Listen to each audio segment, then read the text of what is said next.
Хяналтын зөвлөлөөс төлөөлөл цаашдаа оролцуулдаг байхтаар анхаарах хэрэгтэй юм байна. За бид түрүү ярьсан банк ус санхүүгийн байгууллагын дөрмийн санг тодорхой хугацаанд нэмээд даалгавар яваад явахад үр дүн гарч ижээ. Гэхдээ өнөөдрийн бас цаг хугацаанд тэр өмнө гаргасан шийдвэр чинь бас хэрэгжихгүй байх боломжтой.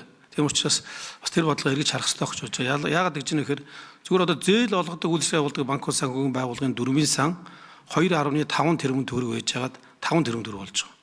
За ихтгэл үйлчлэл явуулдаг банк ус санхүүгийн байгууллагын дөрмийн сан 5-аас 10 тэрбум төгрөг. Ингээд 2 дахин өсөж байгаа байхгүй юу?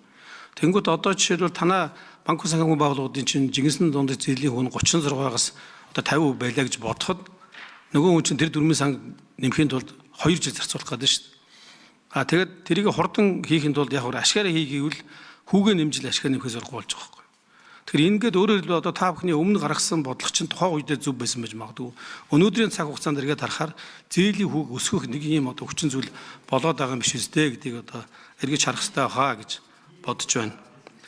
За ингээд санхүүгийн зохицуулах хорооны 2025 оны үйл ажиллагааны тайлантай холбогдуулж гишүүд үг хэлж дууслаа.